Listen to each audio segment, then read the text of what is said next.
Today we're very honored to have Mr. Michael Shane. Michael, he came last semester and actually was one of the best lecture we had last semester. And with so much demand, they asked, many students asked if we could have Mr. Michael again, and we're thankful for him to come again. Michael is the head of learning and development for Ingeus KSA. He's been living in Saudi Arabia since December 2016.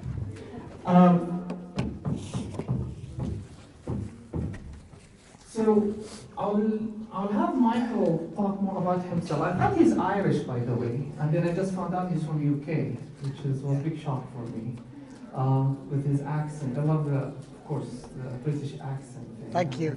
So, we're going to start, and if I can ask you please, and Eugene, please, like anyone talking, just mark her. Let's have some respect to the speaker, please.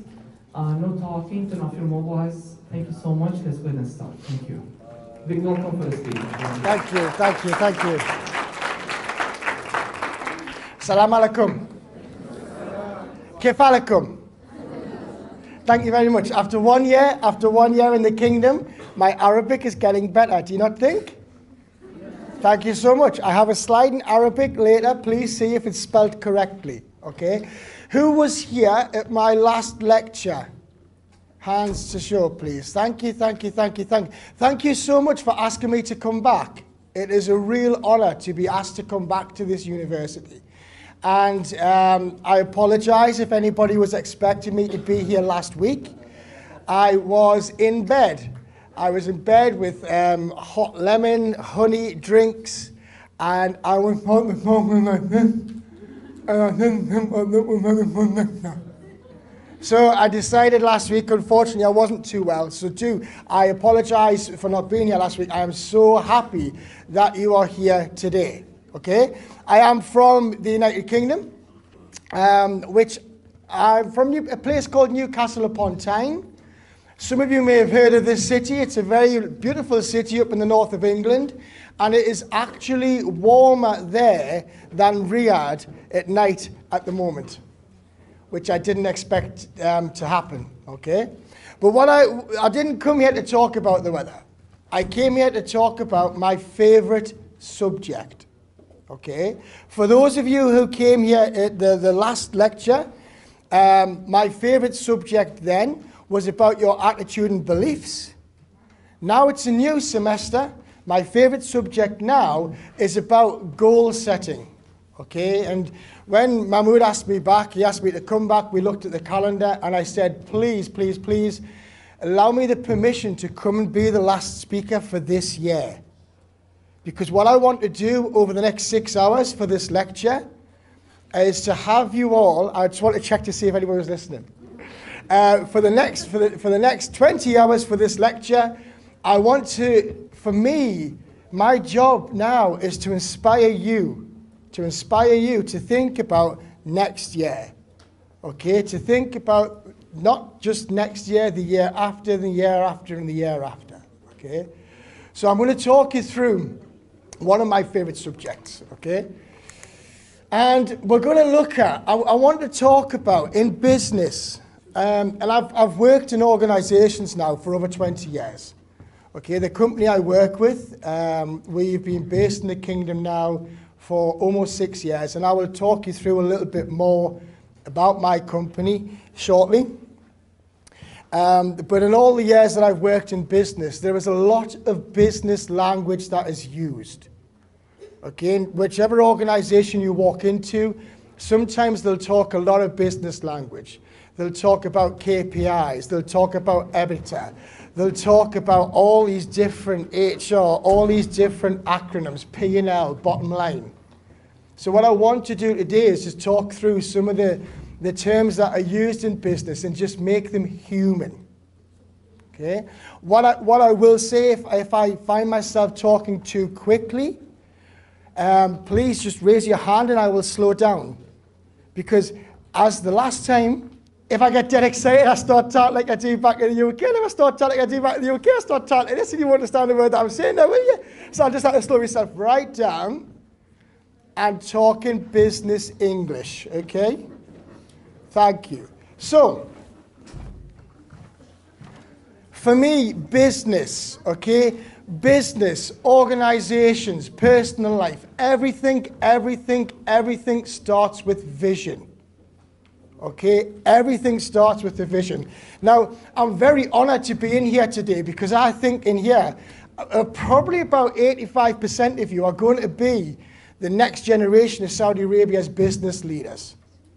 Okay, about 15%, the other 15% are probably going to be the next generation of Saudi Arabia's politicians. And the reason why I sort of move the percentage between politics and between business, because this kingdom is evolving. This kingdom is evolving. This kingdom's got a great vision, which I'm going to come back to you shortly, okay? But one of the things with every business, it always starts with the vision. If you go to an organization, when you look for your careers, if the business hasn't got a vision, do not go to it. Because all you will do is end up going around and around and around in circles. So when you think about business, business always starts with the vision. Okay, the core ideals that remain steady. Because what you will find in a business may start out at this point, they want to get to that point, but along the way, their journey will not be straight. The internal environment will change. The external environment will change. We look at higher education, funding streams change, ministries change. So the journey will always change, but the vision will always stay true. There's a guy called Richard Branson. Has anybody heard of a guy called Richard Branson? He was in the kingdom a few months ago, actually. And he started off a company called Virgin Records, which moved into various different companies across the world. He's a very successful entrepreneur. And Richard Branson said the first job of any successful businessman is to create a vision that people want to follow. And that's the key. Have a vision in business that people want to come with you on. Okay? When we look at your vision and mission statement, it provides guidance and strategic decision making. So if your vision is true, when you have to make some big decisions in your business, you think to yourself, okay, does this decision support that vision? And if it does, take it. If it doesn't, don't take the decision. And if you're not sure, then get more information before you decide. So this is why your vision is always the place where you start with. Okay? If I was to ask you all today to come on a journey with me, some of you would put your hand up and say, yeah, come on, let's go. Type. I'm gonna throw my Arabic words in. Type. Come on, Michael, let's go. Yalla. Thank you very much. If I was to say to some of you, come on, let's go on a journey, some of you would say, no. I want to know where we're going first. And it's the same when you make your career choices. It's the same if you're going to be an entrepreneur. It's the same for you as a student now, sitting at the end of 2017, before you start next semester. It's important to think about where are you going to? What's your destination? Okay? So when we look at vision, it's very important to have them. And your vision's normally made up, your mission statement comes into 3 areas. The core values to which your company is committed, the core purpose of the company, and also finally the goals that the company will pursue. So I'm going to break these down a little bit for you, okay? So there's 3 components to a business vision. And by the way, Mahmoud has these slides and he will share them with you later. We are recording this lecture as well for YouTube, so you could download it to your smartphones, you could put it on your iPad, you can Snapchat it, and all these trendy things. So 3 components of a business vision: core values, core purpose, visionary goals. Okay, let's have a look. These are the values for the company that I work for, Ingeus. Okay, Ingeus, again, I'll talk a little bit more about these as we go through, but these are the values for my company. One of the things I do before I join a company, I look for their vision, because I want to see if I want to get on the same journey as that company.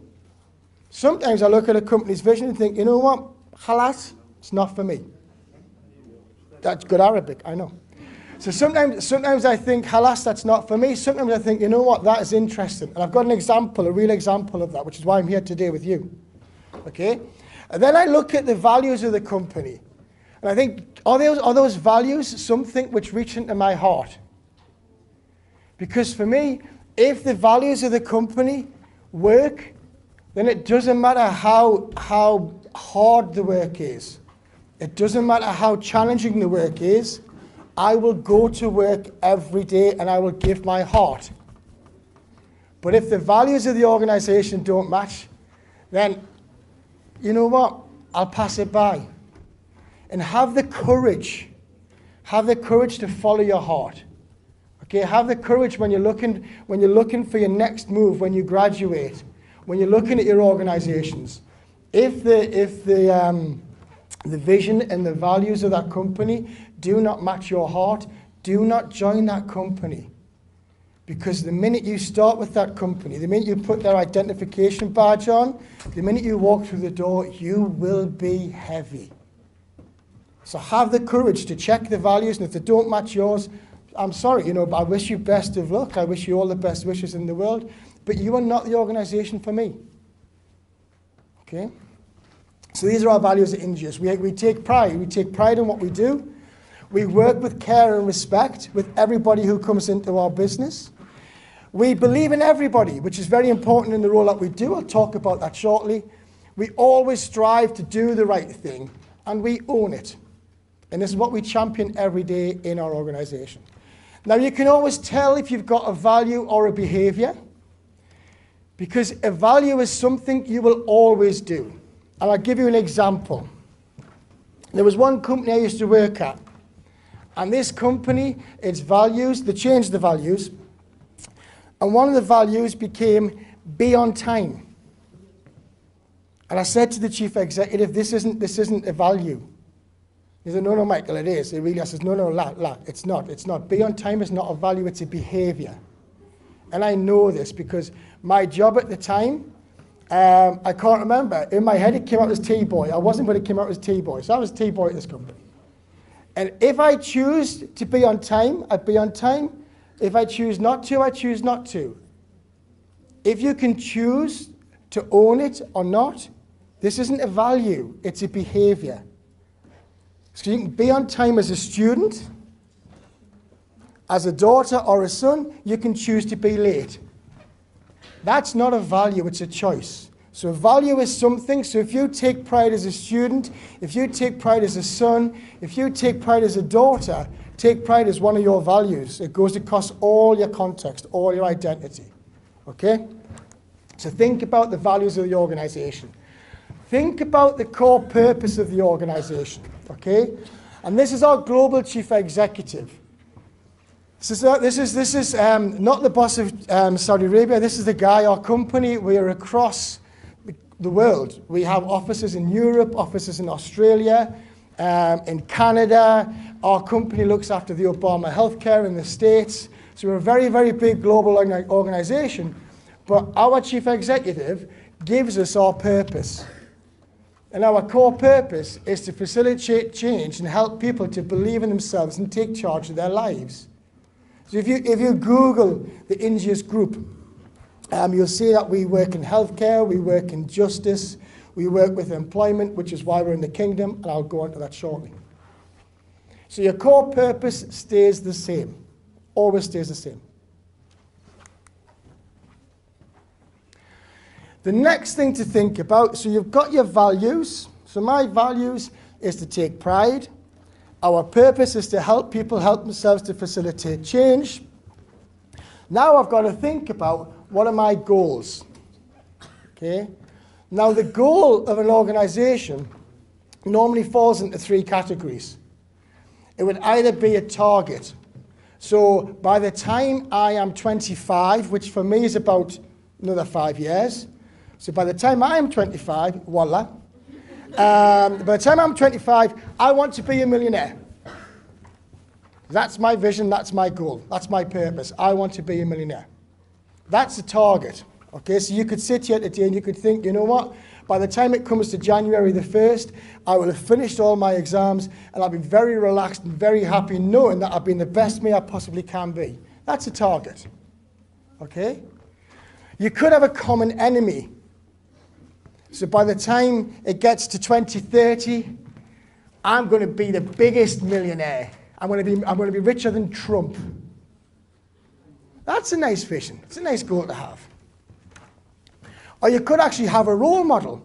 You could actually have a role model. So one of your visionary goals could be, I want to be as successful as Donald Trump in the property market. Or your goal could just be internal transformation. It could be a personal goal. I want to be the best me possible. What I will say with your goals, have courage. Have courage with your goal. If you think that you're going to set yourself a goal, but you know what, I'll finish this by next year, have courage. Set a big goal. Set a goal which is going to stretch you. My chief executive here in the KSA, Mr. Nick Prince, he set a target goal for us. We want to be the #1 TAQAT provider across the whole of the kingdom. So when I meet new staff who join our company, when I meet staff who are having an awful day, when I meet staff who are nearly in tears because they're tired, when I meet staff because it's 6 o'clock at night and they're still in the office and they say, Michael, why am I here? What is the point? I take them back to the vision of Ingeus. We're here to help people help themselves, to enable human potential, and our goal this year is to be #1. And if you align yourself with the vision and the goal, that resets you. That's why I always say it's important. Check your company's vision, check the goals. Check yours. Why are you here? You must have a vision. You must have goals. Otherwise, you wouldn't be sat in this lecture theatre today. You'd be sat outside having a coffee. It's interesting. Interesting. So, vision. Vision. I am here because of this. Okay? That's the only reason I am in this kingdom, is because of this. Because when I was working in London, and I supported Saudi Arabia from London, and Nick Prince, the chief executive, he said to me, Michael, please come to Saudi Arabia. But don't do what the consultants do. Don't come to Saudi Arabia and say, I'm British. We know all the answers. This is what you must do. I'm going to tell you how to do it the British way, and I'm going to leave. I mean, that would never happen. That would never happen. My chief executive says, Michael, come to Saudi Arabia. And I said to him, why? Why would I come to this kingdom? Because I knew nothing about Saudi Arabia. I'll admit this. And he said, just read this. Read this. And again, the vision of your kingdom excited me. I was, wow. Imagine coming somewhere with evolution like this. Imagine coming somewhere which has got the courage not just to set a vision for 12 months, but to set a vision for over a decade. Over a decade, we've got 13 years to go. Imagine coming somewhere with that much thought and that much insight. Straight away, I was like, okay, this excites me. In here, I was like, wow, okay, I want to be a part of this. I want to come, I want to be a part of this. So the vision of your kingdom brought me here, okay? And for those of you, is it Faisal? Yeah, 2030 group. Yeah, great to meet you today. Great to meet you today, okay? And if you're not part of the 2030 group, become a part of it, because this is something really exciting in your kingdom. So we look at the vision of the kingdom, okay? We look at Crown Prince Mohammed bin Salman. If you look at the very front page of the Vision 2030 document in the executive summary, he sets out the core purpose of his vision. So everything I've told you before, it's set out in the front page of Vision 2030, okay? And it comes into 3 streams. What the Crown Prince wants is for Saudi Arabia to be the heart of the Arab and Islamic world, #1. He wants the investment powerhouse to be here, #2. And #3, he wants Saudi Arabia to be the hub that connects the 3 continents, which is rightly so. Because if you look at the global map, It should be. You connect everywhere together. And I read this, I was like, woo, I like that vision. That's why I came here, okay? So now, if we break this down, okay, if you look at the Vision 2030, now I'm going to use my pointer now because I'm not, watch. This bit here is why I'm here. Because once you've set your vision, once you've set your values, once you've set your mission statements to tell people, so people say to you, why did you come here? I came here because of this, this, this, and this. My stream here is unemployment. The target that the Crown Prince has set for the kingdom and the TAQAT providers who I work with is by 2030, the unemployment rate will drop to 7%. That's the target. What's it running at the moment? Does anybody know? It's higher. It's gone up. It was 11%. It's gone up to about 14 or 15% now. So there's still some work to do. And you know what? I'm standing here now in 2017. The target, we've just gone up. The employment's gone up in the kingdom. I know I have to get down here by 2030. I sit here now, oh, God, never going to do that. Then I think, okay, what's the point? What is the point? By 2030, this will be 7%. And this drives me. Okay? There's this bit here as well, 30% female labour force. This ties in to the purpose or the reason why I'm here in this kingdom. So if we look at the Crown Prince's vision and we start to break it down, you now get to understand how a business gets a big picture and then starts to break it into chunks to work out what they're going to do. Okay?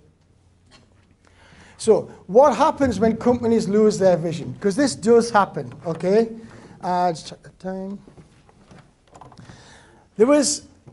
You can get some great companies. And one of the things that will happen is the company will turn around and say, by 2020, I'm going to be this. They'll work very hard, they'll work very hard, they'll work very hard. They get to 2020, they become this. And this is what happened to this organization. Now, I'm beyond the X, Y, and millennial generation. So I'm going to tell you a story about the olden days, okay? There was something called videotapes, cassettes. Now, you're going to have to use your imagination for this, okay? And what used to happen back in the UK, every week, I would save up. I would go probably about 5:30 in the morning. I would go to the store. I would take the newspapers. I would then walk for about 3 or 4 miles around different houses, deliver the newspapers. And I would get the equivalent of about 10 Riyal a week for this. And every weekend, I would go to the video store, laser pointer. I would go to the video store and I would hire a movie. And I'd rush home, I would put the video cassette in the video cassette player. I know it's hard to imagine. You actually had to get off your seat, walk across the room, bend down, press a button. Voila, voila. So excited. And then all of a sudden, somebody said, have you heard about the internet? That will never catch on. World Wide Web, that will never catch on. This company said, you know what, we've got the biggest brand in the UK. We've got stores on every corner. We don't need to worry about the internet. The internet will never... You can watch a video through a phone. How are you going to do that when the phone's plugged into the wall with no screen? Yeah, this company lost their vision. They were extremely successful, one of the biggest companies in the UK. And then came along a company called Netflix. This company doesn't exist anymore. This little company that started, it's now challenging it challenged the way we watch TV. It challenges the way we watch movies. It's challenged the whole movie industry. Because this one has vision. Okay, I've got another example for you. All right, okay, again, please use your imagination. Music used to come through one of these. Voila. You had to pick up a cassette, put it inside, you'd strap it to your wrist, to your waist, it would be like this big, And you would walk down the mall like this with headphones on, with wires and everything. It was the biggest thing in the 80s, the biggest thing, apparently. And this company, they heard about the fact that you could compress music on the internet. Okay? Now, the internet will never catch on. But this company said, okay, you know what? We'll just change the color of the product. We'll change the color, we'll make it sporty. We'll make it yellow. This happened. This happened. Sony no longer have any market at all in the music business because on that particular stream, they lost their vision.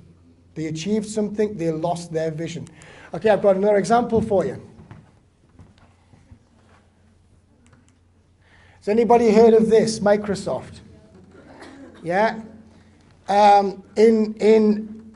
It seems like ages ago, doesn't it? It seems like absolutely ages ago, but 1995, Windows 95 was the biggest operating system in the world. Now I'm looking here, I can see a Surface Pro. Oh God, I'll link to it later. I could see plenty of Apple Macs as well. But at the time, Windows, they didn't have to, there was these crazy geeks came up with an idea with that. Windows took a look at that, they said, you know what, no competition. No competition, we are Windows, no competition. The difference was, this company had vision. Okay? And it took Windows years to get back. And I don't even think they're probably at market share yet with their products. Okay? So it took them years to get back to getting decent market share. From a company where nearly every computer in the world had the Windows operating system. Look at you now, all I can see is all these lovely apples shining back at me. Okay? Now, one of the things I want to talk to you about, your vision. Right? If your vision is to do something nice, if your vision is to be lovely, if your vision is just to pass your exams, great. Challenge yourself. Challenge yourself. You don't need eyes to see. So close your eyes and think about where you will be in 2030. Because this gentleman in the 70s, he turned around and he said to somebody, I want people in an office to have everything on top of their desk in one place. In fact, we'll call it a desktop. This guy said that within his lifetime, people will take a desktop PC and have everything in a device which will actually fit in your pocket. That was in the 70s. In the 70s. Okay? And I was going to say cast your mind back there, but you'll have to be, way older than that. This guy had the vision. Okay? And your vision belongs to you. And there will be people at some point in your life when you share your vision, they will look at you and they'll go, Wallah? Really? You think so? And you know what? If your vision is true and your vision is yours, then it belongs to you. Okay? Have the courage to set yourself a really big vision. If it doesn't push you, you haven't got a vision, you've got a minor achievement. Because it took this guy a few years for the world to take notice, and now we use his language. We use his language without laughing. We use his devices without laughing, because this guy had the vision nearly 40 years ago. This company, has anybody heard of this company? Yeah, heard of them? Did you know that in the early 1960s, this company was going to go bust? Can you imagine NASA going bust? Because the problem that NASA had, they were getting beaten. The Russians were putting monkeys into space. The British even understood that the Earth wasn't flat. Everything about the American space program was going flat. And what happens when a company loses its vision? They start to fight. Okay? All the executives start to blame each other. It wasn't this side of the room, it was that side of the room's fault. Yeah, but if you didn't do that or did that, then this side wouldn't have a problem. This happened in NASA. The company lost their vision. And what they needed was a strong leader to stand up and say, you know what? I know where we're going to go. I know where we're going to go. And it was this guy that saved NASA. It was this guy that very publicly stood on a platform and said to the Americans, he said, by the end of this decade, we will go to the moon. We will be the first men on the moon. So this guy set a vision. Now, do you think all of NASA followed this guy? Probably not. Some of them probably looked at him and thought, wow, mashallah, somebody drinks too much coffee. Do you know what? I don't want to go on this journey. I'm going to go and work for Microsoft. Blockbusters. Some people chose not to follow that vision. But what did happen was NASA had about 5 or 6 years of really, really, really tough times, really tough decisions. A lot of thinking had to be done. A lot of inventing had to be done. A lot of money was spent. A lot of failure happened along the way. And every time there was failure, it didn't matter, because if people thought about, why am I doing this today? What is the purpose? What is the point? We're going to the moon. There's a very famous story. I'm not going to bore you with it now, but if everybody in your company is aligned with your vision, then they understand and they can tell somebody why they're there today. There was a guy interviewed at NASA with a broom in his hand, sweeping the part where the rocket went past. They asked him, what are you doing here today, sir? His response was, I am putting man on the moon. So remember, always look for vision. Set your vision first. Now, we've got the big picture, okay? And what I like about this is that if people don't understand the point of why they're doing something, it becomes pointless. And you get no one to follow you. If you don't give a reason why or a compelling purpose, no one will do it. How many times have you sat down in your studies? Please do not put your hands up because your lecturer is here. How many times have you sat down in your studies, probably about 5 a.m. in the morning, reading books, going through theses, doing critical reading, reading business papers, thinking, oh my God, this is so pointless. Why am I doing this? If you do not have a purpose, all you will have is pointless actions. And I challenge you, I look for this when I go into organizations, I speak to business leaders, I sit, I watch the company, and if I see people move a bottle from here to here, and I ask them, why do you move the bottle from there to there? If they tell me that it's because they're going to the moon, I know that this is a good company. If they say, well, I don't know, because the boss told me to. If I don't move the bottle to there, I get sacked. Then there's something wrong with that company, there's something wrong with the vision, okay? Always ask Limatha. Oh, come on, round of applause for that, please. Thank you. The last time I was here, I used Google Translate. This time I used Google Translate, but I also got a couple of my team to check this for me, just to make sure it was written correctly. Always ask why, what's the point? And if you can understand in business what your point is, then you're in a good business, or you have a good business, okay? Always ask why. Limatha. For me, this is the vision I gave my team when I arrived in the kingdom last December. My vision to my team was to create a professional learning and development team to international standards. I had 4 people on my team when I first started. I've got 3 now.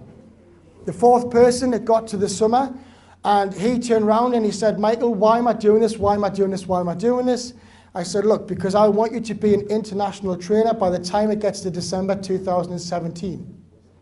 So I'm asking you to do this because this is the purpose. And he chose, he said, you know what, I'm happy where I am. And that's it, he left. And I said, go with my blessings. Go with my blessings. But this is the vision for my team. I said that my mission is to deliver a team of professional people that deliver the right training to the right people at the right time. So my team work in my organization and they spend time with the people who need it. That was the mission from me. And I said to them, I have 3 personal values. My values are to be honest, to be transparent, and to be accountable. And remember, if you can be more honest or less honest on a particular day, that's just a behavior, it's not a value.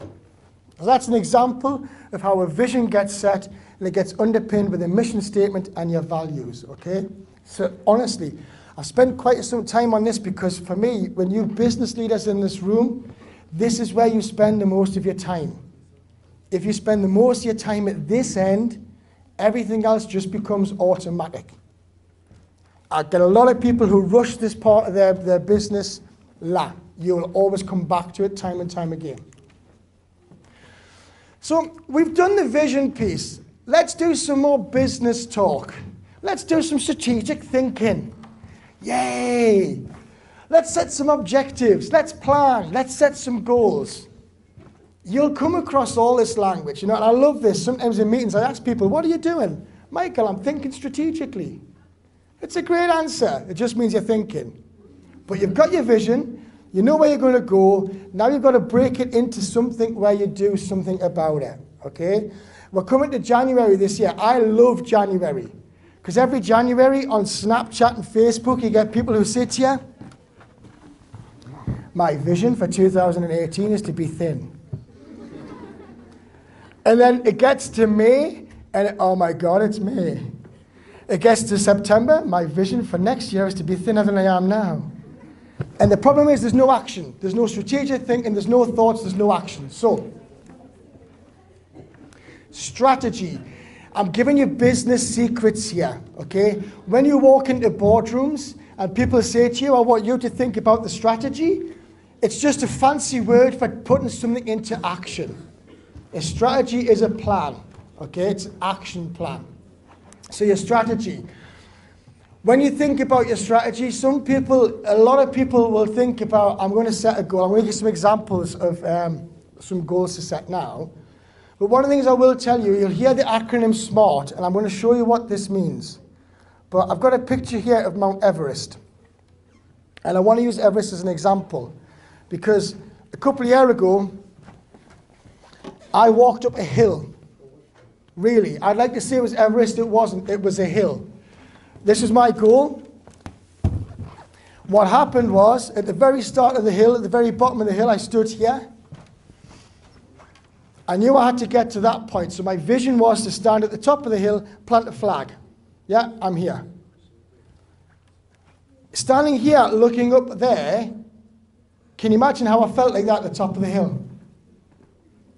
It's too far. I'll do it next year. Can't be bothered. It's raining. I'm going to Riyadh. Can't do it.